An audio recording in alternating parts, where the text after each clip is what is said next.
ल यहाँ पैसा हेर बाबु एउटा एरो भन्ने फिगर छ के छ अब यो चाहिँ कस्तो नि यसको एउटा ठ्याक्कै एक्ज्याक्ट रुल्स चाहिँ भएन उताको लागि हो त्यहाँ चाहिँ उनीहरूले इक्वल नदिए पनि हामीले के मान्नु पर्ने भयो इक्वल मान्नु पर्ने भयो कसरी मान्नु पर्यो भने यो दुईटा चाहिँ इक्वल होला प्राय उसमा हो तर यो अलिकति सानो छ भने यो चारवटा बराबर मान्नु पर्ने अवस्थाको क्वेसन आउँछ बुझ्यो नि यो कुरो चाहिँ दिमागमा बसाल्ने यो फेरि कुनै रुल छैन कोही बेला उसैले झुकेर यहाँ चाहिँ 5 त्यहाँ 4 दियो भने बराबर हो त यो कुरो पनि बुझ्ने ठिक छ अब यो बराबर के निकाल्नु छ र त find the total area of the given figure अनि एंगल जेड निकाल्ने पहिला एरिया निकाल्ने तिर लाग्नु हो यहाँनेरि मैले एउटा कन्स्ट्रक्सन गरे के गरे यहाँनेरि एउटा रेक्टेंगल देखियो दुईटा ट्रायंगलको एरिया के हुन्छ ट्रायंगल को चाहिँ बेस पनि छ हाइट पनि छ आय एरिया यो र यो बराबर भने हो के नामले हुन्छ यसको बेस 23 हाइट कति 9 point अब यहाँ नि यो जेड लाई अहिले निकाल्नमा हामी हो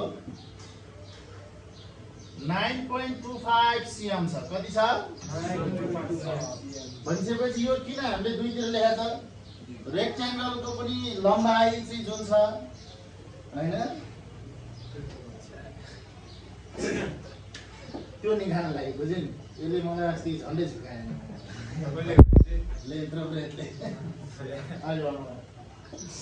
ल यो 37 मा अब यो 9.25 र 9.25 घटाउँदा यो बिचमा जति बाँकी रहन्छ त्यति हो घटाउ 9.25 दुईटा कति हुन्छ 18.5 हो 25 25 50 भनेको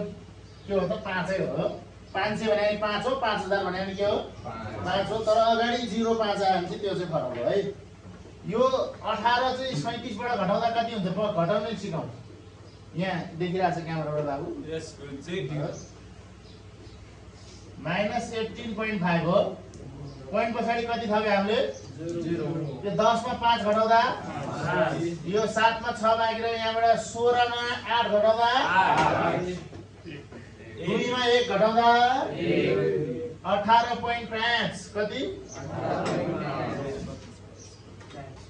यो रेक्टेंगल को के हो ब्रेथ निकाल्नु पर्यो अब ब्रेथ निकाल्न हेर त यो पनि फन्डा हुँदा लाउरेमा के छ त यो चारवटा बराबर भन्ने छ के छ यो 5.75 भनेपछि यो पनि कति हुने भयो ठीक छ यो पुरै कति छ 23 यो माथिको पनि 5.75 तलको पनि जोडा त 11.5 हो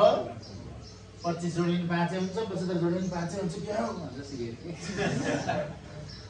11 point अगेन 25 25 पनि 50 75 75 पनि 50 भन्ने लाग्ला नि के त्यसरी किन भन्नु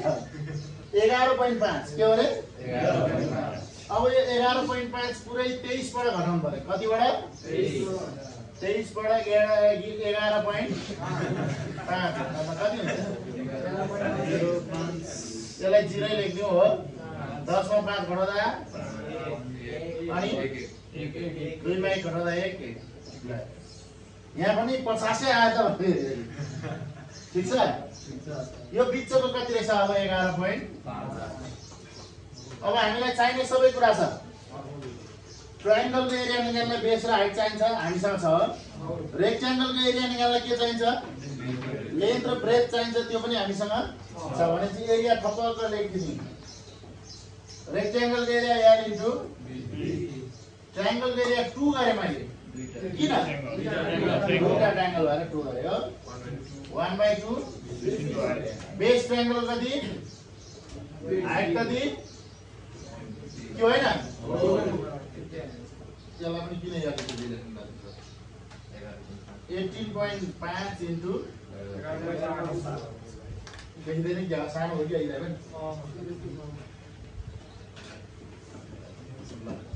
गुणन गरेर त 18.5 इन्टु 11.5 212.75 सबै यो पनि जोडेर यो मात्र कति रमनले एकछिन बोला 212.7 2 and 2 अर्को 2 and 2.75 आउँछ यो कति गर्दै क्रान्ति 2 and 2.75 212.7 अब ठिक यसको अब ठिक 2 and 2 ऊपर नआउने जोड्दा कति आउँछ 425.50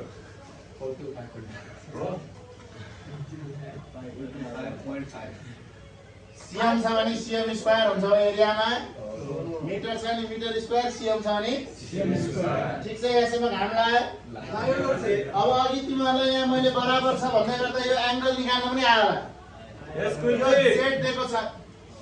यो 20 भनेको यो पनि के हो 20 कुनै पनि दुईटा साइड बराबर भएपछि बेस एंगल के हुन्छ बराबर अब 20 प्लस 20 प्लस 180 किन सम अफ एंगल अफ ठीक छ कति आयो z बराबर 180 माइनस 40 यो चाहिँ फेरि बुझोस् भनेर बुझ्यो नि अलि ध्यान दिएर हेरेपछि बुझ्छ नि त कहाँबाट 40 आयो हो z को मान कति आयो 140 एरिया आयो 425.5 ठीक छ ल यहाँ हेर त यो क्वेशनलाई पहिला सुरु पढौँ है तिमीहरूले सामान्य डिस्टेन्स र स्पिडको फर्मुला लाउने वाला क्वेशन हुँदै हो यहाँ अलिकति ट्विस्ट एन्ड टर्न्सहरु छ के छ द अफिस अफ राजन यसलाई क्यापिटल लेख्नुपर्छ इंग्लिश पनि पढाइदिनु न अलि नेममा के हुन्छ त ल the office of Rajan opens at 13:00 भनेको 1 भने नि भयो 13 भने नि भयो यति बजे चाहिँ त्यसको अफिस खुल्छ कति बजे 13 बजे कति बजे 13 बजे he starts to travel at 6:00 at the speed of 25 miles per hour घरबाट उ 6 बजे निस्क्यो कति बजे निस्क्यो 6 बजे निस्क्यो अनि यसको गति कति छ त हिँडाइको 25 माइल उले हिँडेको गतिमा उ हिँड्दै जाँदाखेरि 1 घण्टामा 25 माइल हिँड्छ भन्नु खोजेको के नि भन्छ त्यसलाई हामी भन्छौं स्पिड के भन्छौं स्पिड 25 एम्पियर्स कति 25 amperes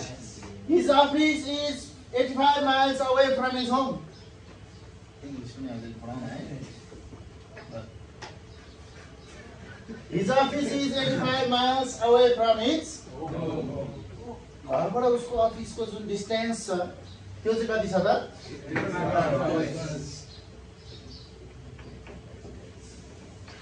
How long before does he reach at his office? कति बजे पुग्नुपर्ने थियो 1 बजे 13 बजे अथवा 1 बजे हो अब कति बजे अगाडि कति टाइम अगाडि पुग्यो भनेर सोध्छ क्वेशन भन्छ पहिलो नम्बरको कुरो उलाई घरबाट अफिस जान कति टाइम लाग्छ त्यो निकाल्नु पर्यो हो अनि न कति बजे हिँड्दा थाहा हुन्छ हो टाइम भने जहिले पनि के हो डिस्टेन्स बाइ डिस्टेन्स छ 85 टाइम छ 25 कति आयो कति 3.4 आवर्स हैन त अब यो आवर्सलाई हामीले घण्टामा लानुपर्छ के रे घण्टा र मिनेटमा भन्नु बिर्नु बाँकी छ यो त घण्टामै छ नि किन घण्टा र मिनेटमा यहाँ चाहिँ अनि घण्टा यहाँ चाहिँ मिनेट जोड्नु पर्यो नि अनि यो 3.4 घण्टा भने नि कहाँ जोड्ने अगाडि जोड्ने पछाडि जोड्ने थाहा भएन नि त हो किन थाहा भएन पुरै घण्टामै छ यो कति घण्टा कति मिनेट थाहा हुनु पर्यो नि अगाडिको पनि घण्टा हो पछाडिको पनि घण्टा 0.4 × 60 मिनेट गरेपछि मिनेट जाने हैन र घण्टालाई 60 ले टेन पारेपछि के हुन्छ मिनेटमा जान्छ केमा जान्छ कति आयो 3 hours 24 minutes यसलाई हामी भन्छौं 324 हो अब यहाँ हेर बाजे ध्यान दिएर कुसन दाइले फेरि मिलाउँदा त पनि एउटा मिलाउँछ घरबाट कति बजे हिँड्यो उलाई अफिस पुग्नु कति समय लाग्यो 3 घण्टा कति बजे त उ अफिस पुग्दा हतार हतार गएको छ हो 324 भनेपछि 9 तिमीलाई घटाउनलाई सजिलो होस् भनेर 13 राखेको छ नि त हैन के होइन 1 राखे फेरि 9 ले चाहिँ 1 घटाउँदै होला यिनीहरुले ल यहाँ हेर अब 9:24 मा पुग्यो अनि क्वेशनले के भने त कति अगाडि पुग्यो त त्यो अफिस भनेर आजम भन्नु हो पुग्नु पर्ने कति बजे कति अगाडि पुग्यो त भन्दाखेरि 1 बाट 9 घटाएपछि आएको हो 1 भनेको 13 दिएको छ क्वेशनले हो यहाँबाट घण्टा जान्छ के जान्छ घण्टा जाँदा यहाँ कति मिनेट हुन्छ 60 मा 24 घटाउँदा कति हुन्छ 36 कति 36 अब कति मागेर 12 मा 9 घटाउँदा 3 कति अगाडि गयो त कति घण्टा अगाडि गएछ 3 घण्टा 36 मिनेट अगाडि गएछ भनेर लेख्नु पर्यो बक्सामा हो सकिन्छ नि गर्न कन्फर्म हो नि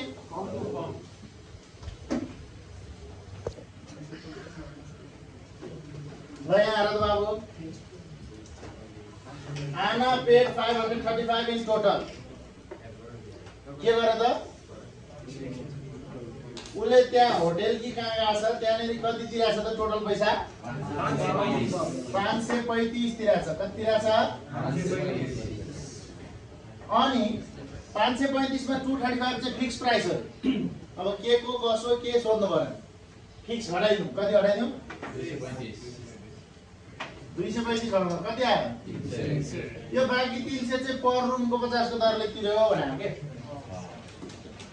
एउटा रुमको चाहिँ 50 भनेपछि 300 पाउन्डमा कतिवटा रुम आयो 6 वटा आयो भनेपछि यसलाई 50 ले भाग गर्दिउँ 5 7 30 6 rooms ले गरस टिकट लेखिन हो 6 rooms काट्ने नाम आउँदैन त और भएन के रे यो फिगर नाम पिरामिड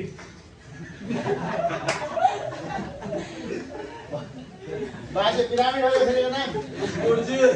पिरामिड हो कुन प्रिजमा ट्रायंगुलर बेस ल यो बस बाबु यस्तो पिरामिड सिरामिड नभन है मैले यो फिगरहरुको एउटा तिमीलाई सधैँभरि याद हुने कुरा के भने नि माथि र तल सेम बेस छ भने बेसको एरिया निकालेर हाइट मल्टिप्लाई गर्ने के आउँछ भोलो आउँछ एकतिर बेस छ एकतिर थुनिएको छ नि के छ बेस हो 1/3 बेस एरिया इन्टु जुनसुकै फिगर पनि लागु हुन्छ के अब यसमा के छ हेर त बेस दुईटा छ नि यसलाई हामी भन्छौं ट्रायंगुलर बेस प्रिज्म के हो रे यो ट्रायंगलको एरिया निकालेर हाइट मल्टिप्लाई गर्ने के आउँछ भोल्युम यो ट्रायंगलको पेरिमिटर निकालेर हाइट मल्टिप्लाई गर्ने के आउँछ सब एलएसी आउँछ के आउँछ रे त्यो एलएसी मा यताको ट्रायंगल र उताको ट्रायंगलको एरिया जोडेपछि के आउँछ टीएसए भनेपछि भोल्युम हो base area into height base area केले दिन्छ 1/2 बेस कति हाइट कति 5 इन्टु फेरि फिगर र height 14 base area into height कति आयो